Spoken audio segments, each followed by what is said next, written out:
আলোচনার বিষয়বস্তু হচ্ছে এই যে আমরা তো সমাজে শুধু আলোচনা করি মাতা পিতার হক।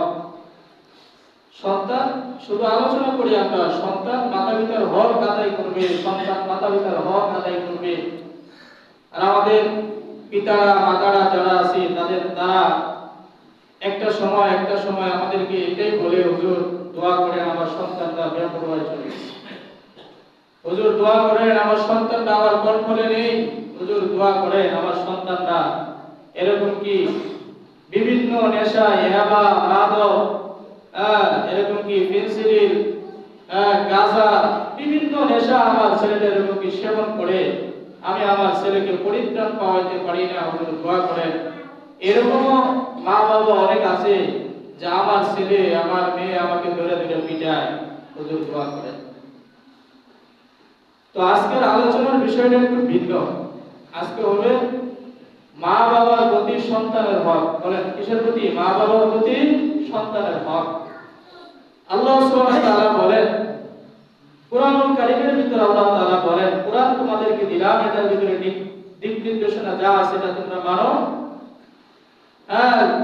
মাতা পিতার প্রতি যে হক আছে সেটা সন্তান তখনই আদায় করবে যখন মাতা পিতা সন্তানের যা হক আছে, এই মাতা পিতা যখন সন্তানের হক আদায় করবে তখনই মাতা পিতার প্রতি এরকম কি সন্তানের যা হক আছে সন্তান তার হক আদায় করবে। কি বলেন? আপনি যদি আপনার সন্তানের হক আদায় না করেন আপনার হক আপনার সন্তান আদায় করবে না। লেখা রাখেন, লেখা রাখতে পারেন। আপনি যদি আপনার সন্তানের হক আদায় না করেন আপনার সন্তান আপনার হক আদায় করবে না। এর জন্যই তো সন্তানের কিছু হক আছে, সবগুলো হক বলা সম্ভব না, কিছু হক বলবো। আমরা এখানে যারা আছি মোটামুটি সবাই বিবাহিত। কি বলেন? বিবাহিত না? সন্তানের একটা সন্তান যখন দুনিয়াতে আসবে একজন পুরুষ সম্মানিত বাবার শোনার ইচ্ছা আছে, সম্মানিত এরকম কি মেয়ে আপনাকে আব্বু বলে ডাকবে, ছেলে আপনাকে আব্বু বলে ডাকবে, এটাই তো আমাদের ইচ্ছা। কি বলেন? আমাদের ইচ্ছা না এটাই ইচ্ছা। একজন সন্তান দুনিয়াতে আসার আগে একজন বাবার কাছে দুইটা হক। একজন বাবার কাছে কয়টা হক? দুইটা হক। এক নাম্বার হক হচ্ছে দুনিয়াতে যখন সন্তান আসে না, ভূমিষ্ঠ হয় নাই, এক নাম্বার হক শুরু হয়ে যাবে। বাবার উচিত হচ্ছে আমি যে বিবাহের মাধ্যমে যেই সন্তান আমাকে আব্বু বলে ডাকবে ওই সন্তানের আম্মুটা খুব এরকম কি নম্র ভদ্র দেখে নির্বাচন করা। কি করা? নম্র ভদ্র দেখে নির্বাচন করা। মুসলমান ভাইরা আমার, যদি কোনো মানুষ বিবাহের ক্ষেত্রে প্রথম ভুলটা করবে, সে বিবাহের ক্ষেত্রে যদি আপনার ভুল হয়ে যায় আশা করা যায় আপনি যদি ভালো গাছ না লাগাইতে পারেন ওই ভালো গাছ থেকে কখনো ভালো ফলের আশা করা যায় না। কি বলে? ভালো ফলের আশা করা যাবে না। আপনার যদি আপনার ঘরের ভিতরে আপনি তো বিবাহ করে ফেলেছেন, যেহেতু আপনার ছেলেকে আপনি বিবাহ করাইবেন, একটা জিনিস খুব মনোযোগ সহকারে আপনারা শুনে রাখবেন। যখন আপনার ছেলেকে এরকম কি বিবাহ করাইবেন, বিবাহ করার আগে কয়েকটা জিনিস দেখবেন। আপনার নাতি হচ্ছে আপনার যে ছেলের ঘর থেকে আপনার নাতি হবে, ওই নাতি ওই সন্তানটা বিবাহের আগে আপনার কাছে দুইটা হকের যোগ্য। কয়টা হকের যোগ্য? দুইটা হকের যোগ্য। এক নাম্বার হক হচ্ছে সন্তানের মা যখন নির্বাচন করবা তখন এরকম বিদ্বেষ একটা মেয়ে নির্বাচন করবা। কি বলে? সমাজের ভিতরে যে সমস্ত মেয়েগুলো একবারে অনঙ্গ অবস্থায় চলে, মাথায় কাপড় থাকে না, মুখে কাপড় থাকে না, পিঠে কাপড় থাকে না, সমাজের ভিতরে যে সমস্ত মেয়েগুলো জর্জেট জামা পরে ঘুরে, সমাজের ভিতরে যে সমস্ত মেয়েগুলো বুরকার বাগায় তারা কালার ভিতরে নাই, এর সমস্ত মেয়েগুলো যদি তোমার নিজের বধূ হিসাবে এবং কি পুত্রবধূ হিসাবে নির্বাচন করো, মনে রাখবা এর ভিতর থেকে যা হবে সে কখনো তোমার হক আদায় করবে না, তোমার ছেলের হক আদায় করবে না। এর জন্য বিবাহের কালে সর্বপ্রথম আপনাকে যে মেয়েটাকে নির্বাচন করতে হবে তাকে এরকম কি সুন্দর আখলাক বলা পরিবার থেকে আপনাকে সর্বপ্রথম আপনার ছেলেকে আপনার যদি আপনার ছেলে হয় ছেলেকে বিয়ে করাইতে হবে। বাজারে যদি তুমি একটা গাভী কিনতে যাও, খোঁজ নাও এই গাভীর মায়ে কতটুকু দুধ দিছে, কি বলে দিছে না, এরকম খোঁজ নেই না, আমরা খোঁজ নেই। এই যে গাভীটা কিনতে যাও তুমি, গাভী কেনার সময় গাভীর মা কত কয় কেজি দুধ দিছে এটার খবর নাও, গাভীর মার আখলাক চরিত্র হিসাবে খবর নাও। সন্তান সম্পত্তি যখন বিয়ে দিতে যাবা, বিয়ে করাইতে যাবা, তখন শুধু ছেলের এরকম কি খোঁজ নিলে হবে না, মেয়ের খোঁজ নিলে হবে না, মেয়ের এরকম কি পুরা বংশে এবং কি মেয়ের মারও খোঁজ নিতে হবে। এটা নবী সাল্লাল্লাহু আলাইহি ওয়াসাল্লামের কথা। এটা হলো এক নম্বর বিষয়। দুই নম্বর বিষয় হচ্ছে যখন এরকম কি হালাল উপায়ে যখন সন্তান হবে, সন্তান এরকম কি আমরা যখন স্ত্রীদের সাথে মেলামেশা করব, এরকম কি মুআমালাত করব, তখন কি করার সাথে সাথে এরকম কি একটা এরকম কি দোয়া আছে, কোন মানুষ যদি এই দোয়াগুলো না পড়ে সন্তান তাদের সাথে এরকম কি শয়তান আবদ্ধ হয়ে যায়, আবদ্ধ হয়ে যাওয়ার সাথে সাথে সন্তান এরকম কি শয়তানের নেচার ওই মুআজামাতের উপরে যদি সন্তান এরকম কি আল্লাহ তাআলা ভূমিষ্ঠ করে, কোন মানুষ যদি দোয়া না জানে, দোয়া না পড়ে, দোয়া না করার কারণে সন্তান এরকম কি শয়তান ওই মুআজামাতের ভিতরে অংশগ্রহণ করে ওইখান থেকে যদি বাচ্চা হয়, ওই বাচ্চা শয়তানের প্রবণতা থেকে বাঁচার সম্ভব নাই। এর জন্য বিশেষ সাক্ষাতের সময় বিশেষ একটি দোয়া আছে, কি আছে? বিশেষ একটি দোয়া আছে, এটা আপনার ছেলের প্রাপ্য, আপনার ছেলের হক। যদি কমপক্ষে দোয়াটা না করেন, এতটুকু বলবেন বিসমিল্লাহ, দোয়াটা হচ্ছে বিসমিল্লাহ আল্লাহুম্মা জান্নিবিনাশ শাইতান ওয়া জান্নিবিশ শাইতানা মা রাযাকতানা। এই দোয়াটা যদি কমপক্ষে না করেন, বিসমিল্লাহ বলবেন, বিসমিল্লাহ বলে এতটুকু বলবেন, আয় আল্লাহ এই দুরন্ত শয়তান থেকে আপনি আমাকে পানাহ দান করুন। এইগুলো দুইটা। তিন নম্বর হক হচ্ছে সন্তান যখন দুনিয়ার জমিনে ভূমিষ্ঠ হবে, সন্তান দুনিয়ার জমিনে ভূমিষ্ঠ হওয়ার সাথে সাথে সন্তানের এরকম কি কানের ভিতরে বিশ্বনবী মুহাম্মদ রাসূলুল্লাহ সাল্লাল্লাহু আলাইহি ওয়াসাল্লাম বলেন, সন্তানের কানের ভিতরে আমেরিকার কথা শোনায়া দাও, সন্তানের কানের ভিতরে ইউরোপের কথা শোনায়া দাও। নাকি এরকম কি বলছেন? বলে নাই। বিশ্বনবী মুহাম্মদ রাসূলুল্লাহ সাল্লাল্লাহু আলাইহি ওয়াসাল্লাম বলেন, যখন তোমার একটি সন্তান হবে, চাই সে ছেলে হোক চাই সে মেয়ে হোক, যেই সন্তানই হোক না কেন, সর্বপ্রথম তোমার ওই সন্তানের ভিতরে আল্লাহু আকবার আল্লাহু আকবার ডাক কানে আযান, বাপ কানে ইকামতের শব্দ তোমাকে মুখস্থিত করতে হবে। এবার প্রশ্ন শুধু কেন করব? এত কিছু বুঝে না, না রে না না। এই সন্তান যখন দুনিয়ার জমিনে আসবে, আসার সময় তার জামাটা থাকবে কচি একটা জামা, আর এরকম কি দুনিয়ার কোনো কিছু শব্দ, দুনিয়ার গান বাজনা শোনার আগে আপনাকে আল্লাহর পরিচয় তাকে দিয়ে দিতে হবে। এটার তাসির আপনি তখনই পাবেন। আর যদি আপনি আল্লাহর পরিচয় সন্তানকে না দেন, তাহলে এর তাসিরও আপনি পাবেন। এর জন্য সন্তান যখন হবে, সন্তান হওয়ার সময় যখন নাকি সন্তানটা দুনিয়াতে আসবে, আসার সাথে সাথে প্রয়োজনীয় যে সমস্ত কাজ কামগুলো আছে, মায়ের কাছ থেকে ওই সমস্ত কাজ কামগুলো সেরে সন্তানের এরকম কি ডান কানে আযানের ধ্বনি তোমরা শোনায়া দাও। আযানের ধ্বনি কেন শোনাইবা? আযানের ধ্বনি হচ্ছে এই যে আল্লাহু আকবার আল্লাহু আকবার আল্লাহু আকবার আল্লাহু আকবার। যখন তুমি আল্লাহু আকবার বলবা, সন্তানের দিলের ভিতরে এরকম লাগবে, এরকম কি আমরা আমাদের ডান হাতে যা কিছু আছে সবচেয়ে বড় কে? সবাই বলেন সবচেয়ে বড় কে? ডানে যা আছে সবচেয়ে বড় কে? আল্লাহ। ডানে যা আছে, ডান দিকে যা আছে সবচেয়ে বড় কে? আল্লাহ। বাম দিকে যা আছে সবচেয়ে বড় কে? আল্লাহ। দ্বিতীয়বার যখন বলেন আল্লাহু আকবার, সামনে যা কিছু দেখতেছি সবচেয়ে বড় কে? আল্লাহ। তৃতীয়বার যখন বলবেন আল্লাহু আকবার, চতুর্থবার বলবেন পিছনে যা কিছু আছে সবচেয়ে বড় কে? আল্লাহ। আল্লাহু আকবারের ধ্বনি যখন সন্তানের এরকম কি দিমাগের ভিতরে শোনায় দিবেন, এবার আযানের প্রতিক্রিয়া দেখুন। তারপরে আপনার আশহাদু আল্লা ইলাহা ইল্লাল্লাহ, আল্লাহ তাআলা বলতেছে তুমি যে আল্লাহ, ডানে দেখতেছো আল্লাহ, ডানে সবচেয়ে বড় আল্লাহ, বামে সবচেয়ে বড় আল্লাহ, পিছনেও সবচেয়ে বড় আল্লাহ, যা কিছু আছে সবচেয়ে বড় আল্লাহ। তুমি এটার সাক্ষী দাও। কি সাক্ষী দিবা? আশহাদু আল্লা ইলাহা ইল্লাল্লাহ, আমি সাক্ষী দিচ্ছি আল্লাহ তাআলা এক। এরপরে তোমরা যখন আযানের ভিতরে বলা হয় আশহাদু আন্না মুহাম্মাদুর রাসূলুল্লাহ, ওই ব্যক্তিটার এরকমকে আদর্শ তোমরা মেনে নাও, যাকে আমি রাসূল হিসেবে সৃষ্টি করেছি। আশহাদু আন্না মুহাম্মাদুর রাসূলুল্লাহ, তারপরে যখন আমরা এরকমকে দুইবার বলি আশহাদু আন্না মুহাম্মাদুর রাসূলুল্লাহ, দুইবার বলার কারণ হচ্ছে এই যে আমরা যদি দুনিয়াতে সামান্য পর্যায়ে একটা ব্যাংক অ্যাকাউন্ট খুলতে যাই, ব্যাংকের অফিসার আমাকে এরকমকে টাকা ওঠানোর সময় প্রথম একটা পাসওয়ার্ড আমাদেরকে দিতে বলে।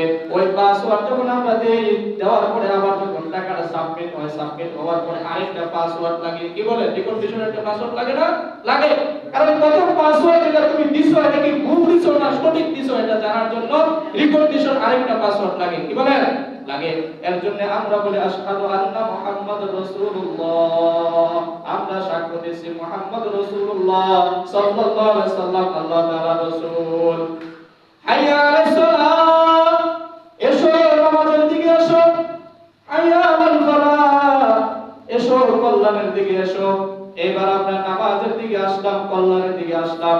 আল্লাহু আকবার, আল্লাহু আকবার বললাম। ডানে যা আছে সবচেয়ে আল্লাহ বড়, বামে যা আছে সবচেয়ে আল্লাহ বড়, সামনে যা আছে সবচেয়ে আল্লাহ বড়, পিছনে যা আছে সবচেয়ে আল্লাহ বড়।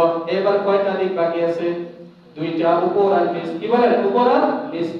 এরপরে যখন বলে আল্লাহু আকবার, উপরে যা কিছু আছে সবচেয়ে বড় কে? আল্লাহ। এরপরে যখন বলে আল্লাহু আকবার, নিচে মাটির নিচে যা আছে সবচেয়ে বড় কে? আল্লাহ। তারপরে বলি হচ্ছে লা ইলাহা ইল্লাল্লাহ, এবং উনি কি সর্বমহান এবং সর্বশক্তিমান। এটা প্রমাণ, এটার বাক্য আপনার এরকম কি এই সন্তানের দেমাগের এরকম কি সন্তানের কাছে আপনার এরকম কি শুনায় দিলাম। ওই সন্তান কখনো নাস্তিক হবে না। কি হবে না? সন্তান কখনো নাস্তিক হবে না। এক নাম্বার বিষয় নাস্তিক হবে না। দুই নাম্বার বিষয় হচ্ছে ওই সন্তান যখন আস্তে আস্তে বড় হবে, কি হবে? আস্তে আস্তে বড় হবে। সন্তান যখন হালকা পাতলা কথা বলা শিখবে, সন্তানকে আজে বাজে জিনিসগুলো না শিখাইয়া সন্তানকে তুমি শেখাও লা ইলাহা ইল্লাল্লাহ, লা ইলাহা ইল্লাল্লাহ, বলেন না লা ইলাহা ইল্লাল্লাহ। সন্তানকে তুমি শেখাও লা ইলাহা ইল্লাল্লাহ। যখন তুমি সন্তান বড় বলা শিখবে, আব্বা আম্মা, আম্মা বলো আব্বা বলো, এরকম কি সমাজে তো আব্বা আম্মা বলে না, এরকম কি সমাজে এখন বলো ডেডি বলো মাম্মি বলো, ডেডি বলো মাম্মি বলো। কি বলেন? এগুলো বলে না? বলে। শহরের ভিতরে এমনটা আছে, বাবা মা সন্তানের সাথে কাজের বুয়া, ইংলিশে নয় বাংলায় কথা বলছে, কাজের বুয়ার করে প্রচার করে। মেরে বলবেন ভাই, যখন আপনার সন্তানটা কথা বলা শিখবে, কথা বলা শেখার সাথে সাথে আপনি তার সাথে এরকম কি দুনিয়ার কোনো জিনিস নিয়ে আপনি তার সাথে কথোপকথন করবেন না, আল্লাহর পরিচয় শিখাই দিবেন। বলবেন লা ইলাহা ইল্লাল্লাহ, লা ইলাহা ইল্লাল্লাহ। এই লা ইলাহা ইল্লাল্লাহ কেন বলবেন?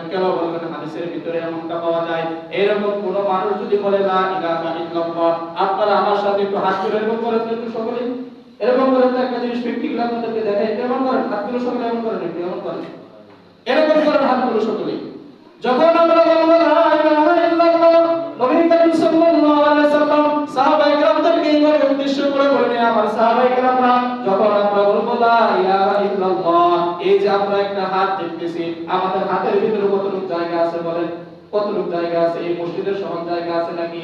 না না, মসজিদের সমান জায়গা নাই। যখন তার প্রথম কালেমা হবে লা ইলাহা ইল্লাল্লাহ, হাতের মাঝখানে যে সমস্ত ফাঁকা জায়গাগুলো আছে এটা হচ্ছে তার দুনিয়ার জীবন আসছে তার সংকীর্ণ। তারপরে দ্বিতীয় কালেমা যখন হবে লা ইলাহা ইল্লাল্লাহ ফাতাখালাল জান্নাহ, মাঝখানের জায়গাগুলোর হিসাব নেওয়া হবে না। তাহলে কি বুঝলাম? প্রথম কালেমা যদি আমাদের হয় লা ইলাহা ইল্লাল্লাহ, দ্বিতীয় কালেমা যদি মরণের সময় যে কালেমা নসিব হবে এই কালেমা যদি হয় লা ইলাহা ইল্লাল্লাহ, মাঝখানের যে হায়াত আমাদের জিন্দেগি এরকম কি উপার্জিত হয়ে গেছে, এই জিন্দেগির হিসাব আপনার আমার নেওয়া হবে না। সুবহানাল্লাহ বলেন। তাহলে জন্য লা ইলাহা ইল্লাল্লাহ এটা কার কানে? বাচ্চার কানে সর্বপ্রথম কি আমাদের কি শিক্ষা দিতে হবে। হবে। এইবার প্রথমে আসুন নবী করিম সাল্লাল্লাহু আলাইহি সাল্লাম বলেন, বাচ্চা যখন ধীরে ধীরে 7 বছরের পদার্পণ হবে, ময়ুসবিয়াকুম বিসসালাতি ইযা বালাগু সালাহ অদরুবুহুম ইযা বালাগু আশরা। নবী করিম সাল্লাল্লাহু আলাইহি সাল্লাম বলেন, বাচ্চা যখন তোমার এরকম কি 7 বছরে পদার্পণ হবে, ওই বাচ্চাকে সর্বপ্রথম নামাজের আদেশ দাও। নামাজের আদেশ দাও। কিসের আদেশ দাও? বলেন না, কিসের আদেশ দাও? নামাজের আদেশ দাও। 7 বছর বাচ্চাকে তুমি নামাজের আদেশ দাও। যদি 7 বছরের বাচ্চাটা নামাজ না পড়ে 10 বছরের সময় তাকে বেত্র আঘাত করো। এটা কার কথা? নবী করিম সাল্লাল্লাহু আলাইহি সাল্লাম বলেন। এইবার আমার প্রশ্ন হচ্ছে এই যে একটা বাচ্চাকে আপনি নামাজের আদেশ যখন দিবেন, নামাজ আপনাকে শিখাইতে হবে কি শিখাইতে হবে না? বলেন, শিখাইতে হবে না? নামাজ শিখতে হবে। নামাজ শিখতে হলে যে কাজটা করতে হবে, নামাজ শিখতে হলে আপনার আমার নবী মুহাম্মদ রাসূলুল্লাহ সাল্লাল্লাহু আলাইহি সাল্লাম বলেন, আপনি আমার কল্যাণ নিহিত আছে কালেমার ভিতরে। কিসের ভিতরে বলেন না? কালেমার ভিতরে। দ্বিতীয় কল্যাণ হচ্ছে নামাজের ভিতরে। নামাজ যদি আপনি আমাকে সুন্দর করতে হয়, তাহলে সর্বপ্রথম আমাদেরকে কোরআন তেলাওয়াতের দরকার আছে না নাই? কোরআন তেলাওয়াত আপনাকে শুদ্ধ করতে হবে। কোরআন তেলাওয়াত যদি আপনি আমার ভিতরে সহি শুদ্ধভাবে জানা না থাকে, তাহলে আপনি আমার নামাজ পড়াটা অসম্পূর্ণ থেকে যাবে, আপনি আমার নামাজ পড়া হবে না। নবী করিম সাল্লাল্লাহু আলাইহি সাল্লাম বলেন, ওই ব্যক্তি হচ্ছে সর্বোচ্চ উত্তম। হাদিসের ভিতরে এমনটা আছে, খায়রুকুম মান তাআল্লামাল কুরআন ওয়া আল্লামা। ওই ব্যক্তি হচ্ছে সর্বোত্তম যে ব্যক্তি কিনা নিজে কোরআন শরীফ শিক্ষা করে এবং অপরকে শিক্ষা দেয়। এই কোরআনুল কারীম আপনি আমার সকলকে শিক্ষা করার প্রয়োজন আছে না নাই? আছে। আপনি আমার কোরআনুল কারীম শিক্ষা করার প্রয়োজন আছে। বলেন, কোরআনুল কারীম শিক্ষা করা যায় কোথায়? কোরআনুল কারীম শিক্ষা করা যায় মাদ্রাসায়। কোথায় করা যায়? মাদ্রাসায়। একটা হাদিসের ভিতরে এমনটা পাওয়া যায়, রাসূল সাল্লাল্লাহু আলাইহি সাল্লাম বলেন, আল্লাহ সুবহানাহু ওয়া তাআলা বলেন, আর রহমান আল্লামাল কুরআন খালাকাল ইনসান। দয়াময় রহমান তিনি শিখালেন কোরআন এবং মানুষ, তারপরে মানুষ বানাইলেন। শিখালেন কোরআন, তারপরে কি বানাইলেন? মানুষ বানাইলেন। তাহলে আল্লাহ সুবহানাহু ওয়া তাআলা আপনি আমাকে আগে কোরআন শিখাইলেন, কোরআনের কি মানুষ বানাইলেন। আপনি আমার সন্তানদেরকেও কোরআনুল কারীমের শিক্ষা দেওয়ার দরকার আছে না নাই? কোরআনুল কারীমের শিক্ষা কেন দিবেন? আপনি আমার সন্তান যেন এতটুকু মনের ভিতরে থাকে, আয় আল্লাহ, দুনিয়াতে এই সন্তান আমার কাছে বড় একটি নিয়ামত। আমি যদি এই সন্তানের এই সমস্ত হকগুলো আদায় না করি, আল্লাহ সুবহানাহু ওয়া তাআলা আল্লাহ না করে খোদা না খাস্তা এই সন্তান যদি এরকম কি জাহান্নামের আসামি হয়ে যায়, এই সন্তান যদি জাহান্নামের আসামি হয়ে যায়, তাহলে সর্বপ্রথম এরকম কি আপনাকেও এই সন্তান এরকম কি জাহান্নামের আসামি বানায়া ছাড়বে। এই সন্তান যদি জান্নাতি হয়ে যায়, আপনার ছেলে যখন মাদ্রাসায় দিবেন, হাফেজে কোরআন হবে। হাফেজে কোরআন যখন আপনার ছেলে হয়ে যাবে, আল্লাহ তাআলা বলেন, কোন একজন বান্দার ছেলে মেয়ে যদি হাফেজে কোরআন হয়ে যায়, হাফেজা হয়ে যায়, ওই কোরআনের প্রতি যদি সে আমল করে, তাহলে এরকম ওই হাফেজে কোরআনের মা বাবাকে আল্লাহ সুবহানাহু ওয়া তাআলা হাশরের মাঠে রাজা রানীর ভূমিকা এরকম কি তাদেরকে সম্মান দিবেন। কিসের ভূমিকা হিসেবে সম্মান দিবেন? রাজা রানীর ভূমিকা হিসেবে সম্মান দিবেন। এটা হচ্ছে কেমন? আল্লাহ সুবহানাহু ওয়া তাআলা বলেন, আমি প্রত্যেকটা হাফেজে কোরআনের মা বাবার মাথার ভিতরে একটি মুকুট পরাবো। কিসের মুকুট পরাবো?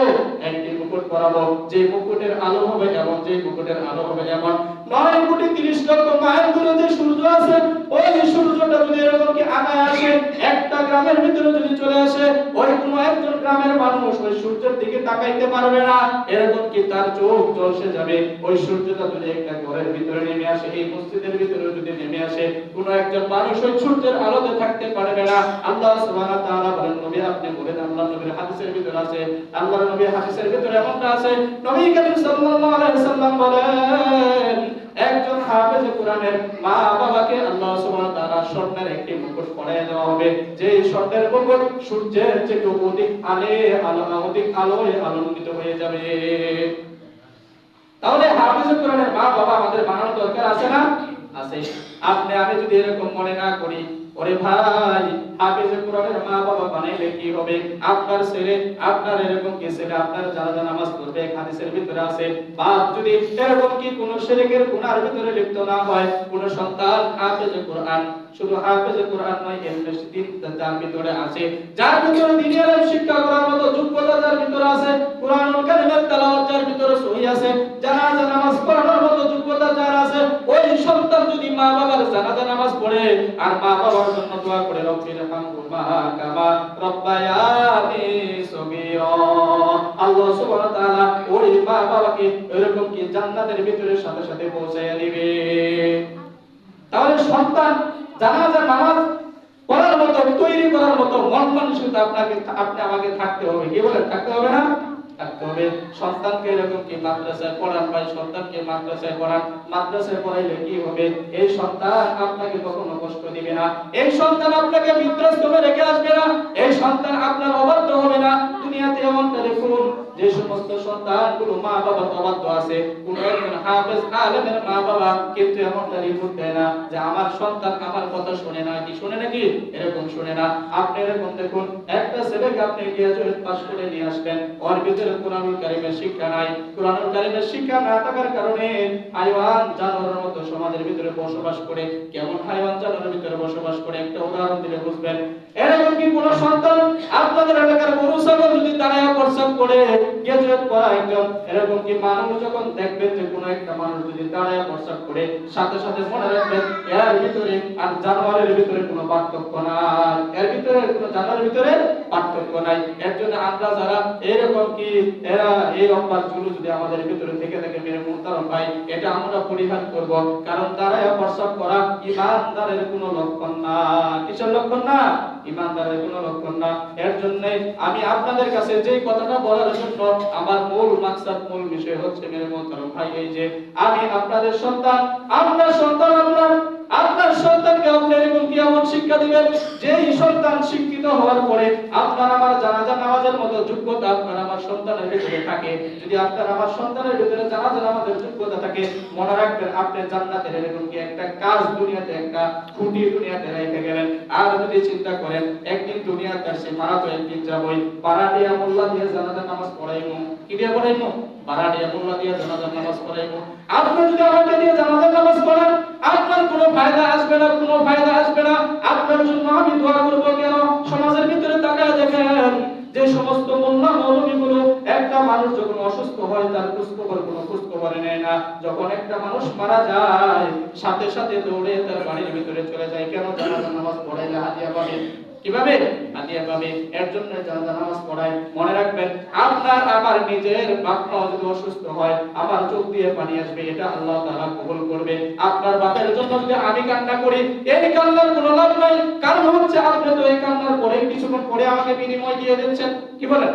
কিছুক্ষণ পরে তো আমাকে বিনিময় দিয়ে দিচ্ছেন আর বলছেন এটাকে আমি হাদিয়া দিচ্ছি। না মেরে মুহতারাম ভাই, হাদিয়া না, এটাকে হাদিয়া না। উলামায়ে কিরাম এটাকে হাদিয়া হিসেবে মেনে নিছে। না না না, একজন মৃত মানুষ যখন মারা যাবে, একজন আলেমের উচিত হচ্ছে বিনা পরিশ্রমে, এরকম কি বিনা পরিশ্রমে তাকে দাফন কাফন করা, এরকম কি বিনা স্বার্থে তাকে এরকম কি দাফন কাফন করা। কিন্তু বর্তমানে সমাজে কি জামানা উল্টে গেছে ভাই, জামানা উল্টে গেছে, জামানা উল্টে গেছে। আমাদের মতো হুজুরা এরকম তাকায় থাকে মানুষ কবে মরবে, কবে আমাদেরকে এরকম কি 40 আসবে, 3 দিন আসবে, কয়েকটা টাকা দিবে, পকেটে একটু গাড়ি হবে। কি বলেন? এরকম হয় না? হয়। আপনারা এরকম কি পরিকল্পনা করবেন, আমার জানাজা আমার ছেলে পড়াবে, আমার জানাজা আমার নাতি পড়াবে, আমার জানাজা আমাদের বংশের আত্মীয় স্বজন পড়াবে, কোনো ভাড়াটিয়া মোল্লা দিয়ে আমরা জানাজা করবো না। আমরা হচ্ছে ভাড়াটিয়া মোল্লা, সত্যি কথা, আমরা ভাড়াটিয়া মোল্লা ভাই। আমাদেরকে দিয়ে আপনি জানাজা নামাজ পড়াবেন, কোনো ফায়দা আপনার আসবে না। আল্লাহ তাআলা যদি আপনি মাফ না করে, কিন্তু আপনার পরিবারের একটা সন্তান যদি আপনারা জানাজা করতে পারে, আপনার জন্য যদি এরকম কি দোয়া করতে পারে, 100% এই দোয়া আল্লাহ তাআলা মিস করবেন না, এই দোয়া আল্লাহ তাআলা কবুলই করবেন। তাহলে আমরা কি বুঝলাম? আমাদের সন্তানকে কি করতে হবে? দ্বীনের শিক্ষা দিতে হবে। কি বলেন? দ্বীনের শিক্ষা দিতে হবে। আমাদের সন্তানকে আমরা দ্বীনের শিক্ষা দেওয়ার জন্য